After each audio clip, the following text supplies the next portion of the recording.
Sanjay Rana ji, tax कटौती पर जनता खुश है, राजनीति हो रही है, क्रेडिट वॉर चल रहा है, क्रेडिट पॉलिटिक्स हो रही है लगातार। भाई जनता खुश है तो खुश हो जाइए ना उस बात पर। बिहार चुनाव के लिए कर दिया है, जीतना है इसीलिए कर दिया है ये फैसला, काहे बात का मास्टर स्ट्रोक, इतना सब इस पर भी पॉलिटिक्स होगी। Good evening Purnima ji, good evening my fellow friend. देखिए, ऐसा बहुत ही ऐतिहासिक कदम सरकार ने उठाया, इसमें हमें कोई बोलने में कोई रेज नहीं है। तकरीबन 400 ऐसे वर्टिकल या कह सकते हैं चीज़ें जहाँ पे जीएसटी लगता है, उसमें 391 पे कहीं ना कहीं रेट कम हो गए, यानी जीएसटी कम हो गए, तो चीज़ें सस्ती हो गई हैं। और सस्ती कौन सी चीज़ें हुई हैं? जो आम आदमी, हम और आप यूज़ करते हैं, दूध दही खाने का सामान, शैम्पू हो गया, तेल हो गया, चाहे वो साबुन हो गया, सब चीज़ें सस्ती हो गई है, सबका फायदा है। हम बोलते हैं अगर राहुल गांधी जी ने बोला, सरकार ने मान लिया, तो बहुत तारीफ करनी चाहिए राहुल गांधी जी की, और इनको एक्सेप्ट कर लेना चाहिए। नंबर 1। नंबर 2, इन्होंने कहा कि राहुल गांधी बड़े ही विजनरी लीडर है। मैं मानता हूं बड़े विजनरी लीडर हैं। वो तो हमेशा बोलते हैं भारत एक देश नहीं है, वो यूनियन ऑफ स्टेट है। नंबर 1। नंबर 2, राहुल गांधी बड़े विजनरी लीडर हैं। वो चाहते थे सियाचिन को भारत से हटा करके पाकिस्तान में दे देना चाहिए, तो बड़े विजनरी लीडर हैं। उनकी विजन की बात कर रहा हूं। वो कभी राम को अपने काल्पनिक बोलते थे, तो उनकी अगर विजन को लेकर चलेंगे तो देश देश नहीं होगा, खंडित हो जाएगा, प्रदेशों में बट जाएगा, जो राहुल गांधी जी चाहते हैं। देखिए, ऐसा है कि कोई भी आदमी हो, पहले समझना पड़ेगा इकोनॉमी में फर्क क्या है। एमएसएमई की हमारी बहन ने बात की,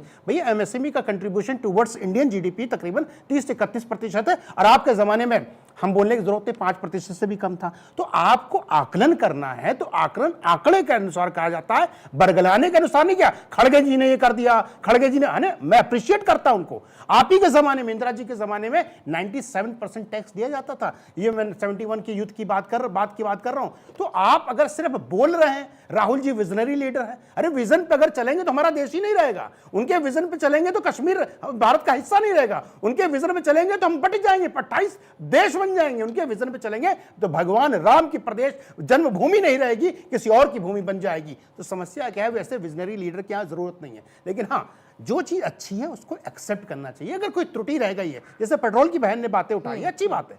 पेट्रोल की बातें आप लेके सदन में क्यों नहीं आते हो, जीएसटी काउंसिल में क्यों नहीं लेके आते हो? नंबर 2, अगर आप बोलते हो कि राहुल गांधी जी ने, आपने बार बार प्रश्न पूछा, राहुल गांधी का अटेंडेंस आपने देखा कभी पार्लियामेंट में? कितने बार उन्होंने आम जनता के लिए अब मुद्दे उठाए? मुद्दे कौन से उठाते हैं जो जनता से मतलब ही नहीं है?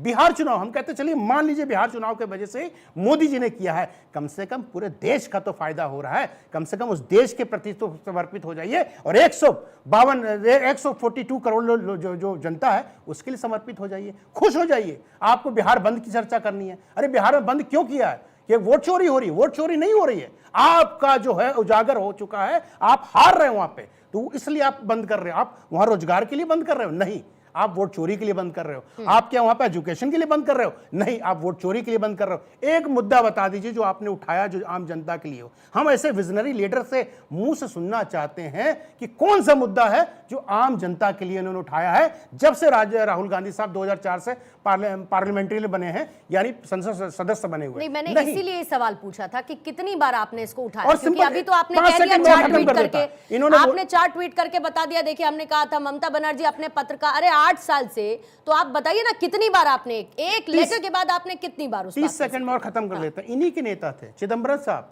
गमले में गोभी उगा रहे थे, तो आपको भूल जाती हैं, आपको पता नहीं है।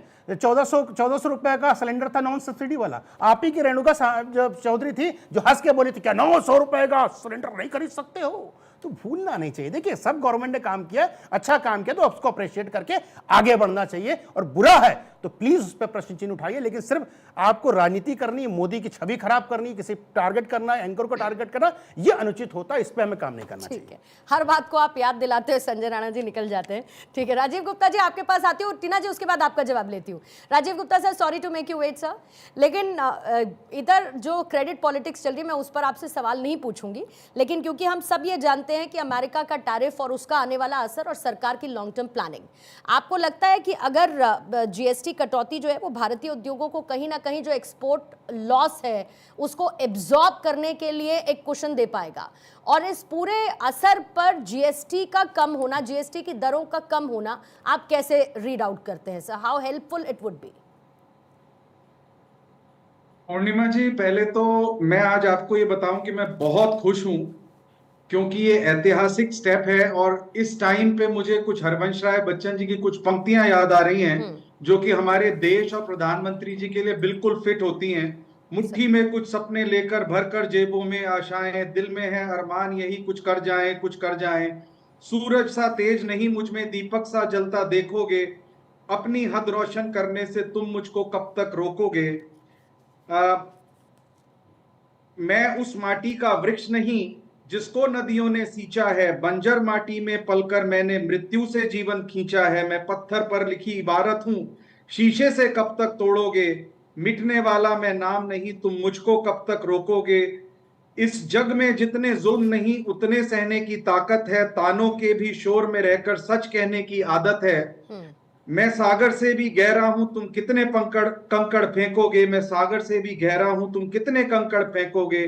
चुन चुन कर आगे बढ़ूंगा मैं, तुम मुझको कब तक रोकोगे। ये मैं इसलिए कह रहा हूं कि इसमें ये सारी चीजें आ गई हैं, जो चाहे ट्रंप की टैरिफ वॉर्स हो, चाहे विपक्ष का ये कहना हो कि ये ऐसे हुआ वैसे हुआ, ये सब इसमें आ गया है मेरे ख्याल से। हम अपनी सोची समझी नीति पर एक तरह से चलते चले जा रहे हैं। और जहां तक सवाल ये है कि कब ये चीजें करी जानी चाहिए, धीरे धीरे चीजें करी जाती हैं। जीएसटी जिस टाइम लगाया गया था, मुझे याद है हम सब बड़े स्केप्टिकल थे कि ये जीएसटी के लिए अभी तैयारी भी नहीं है और जीएसटी लगा दिया गया है, ये कैसे कार्यान्वित कैसे होगा। लेकिन सब कुछ कार्यान्वित हुआ। फिर उसके बाद मुझे याद है जब मैं आज से कुछ 4-5 साल पहले डिबेट्स में जाता था, तो हमारा जो बजट होता था 20-22 लाख करोड़ रुपए का हमारा टैक्स का कलेक्शन होता था, वो बढ़ के मेरे ख्याल 50 लाख करोड़ पे पहुंच गया है, जिसमें से 25-1 लाख करोड़ रुपए का हमारा जीएसटी का कलेक्शन है।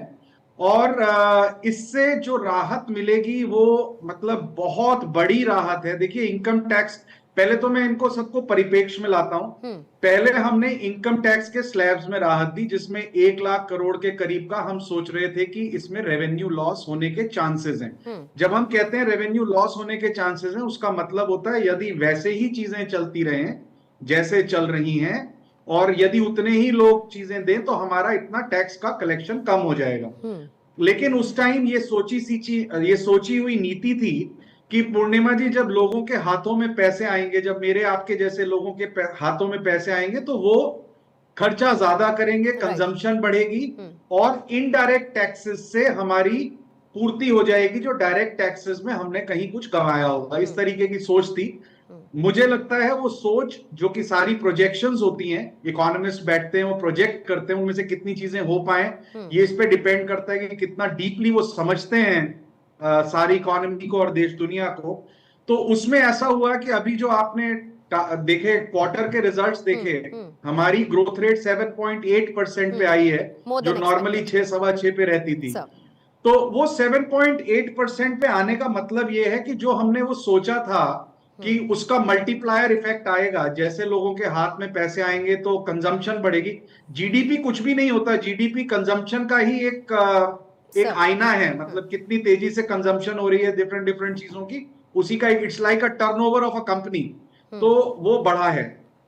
उसको देखते हुए मुझे लगता है कि थोड़ी सी उससे हमें स्ट्रेंथ मिली। हमने कहा अगर हम अब जीएसटी कम करते हैं, जीएसटी 104, देखिए टैक्स, इनकम टैक्स फिर भी 3.5-4 करोड़ लोगों को ही इंपैक्ट करता है जो टैक्स देते हैं, जो टैक्स देने की स्थिति में है। लेकिन जीएसटी पूरे 140 करोड़ लोगों को इंपैक्ट करता है, क्योंकि हर आदमी वो रोजमर्रा की चीजें जिनकी बात अभी तक हो रही थी वो सब खरीदते हैं, चाहे वो साबुन हो, तेल हो, टूथपेस्ट हो, या और कोई भी चीज हो, वो सभी लोग खरीदते हैं।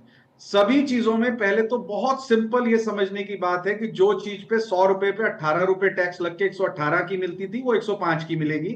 जो 100 रुपए की चीज पे 12 रुपए टैक्स लग के 112 की मिलती थी, वो 105 की मिलेगी। तो 6-7% से लेके 10% तक की रिडक्शन आएगी। पूर्णिमा जी, एक बात आपने और कही थी कि इसमें मुनाफाखोरी में तो नहीं चला जाएगा। मेरा अपना मानना भी इसमें, एंड मैं सिर्फ इकोनॉमिस्ट की तरह कह रहा हूं, मुझे कांग्रेस और बीजेपी से कोई फर्क नहीं पड़ता।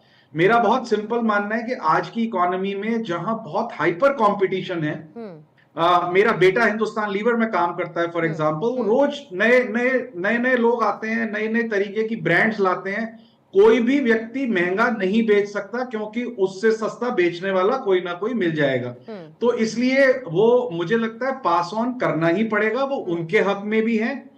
और पास ऑन करेंगे तो उनकी टर्नओवर बढ़ती है, उनकी कैपिटलाइजेशन बढ़ती है, उनकी स्टॉक प्राइसेस बढ़ते हैं, तो उनके उनके हक में है वो करना। ठीक है। तो इसमें जो भी कुछ है मुझे लगता है बिल्कुल 100% आम आदमी तक इसका रिलीफ जाएगा।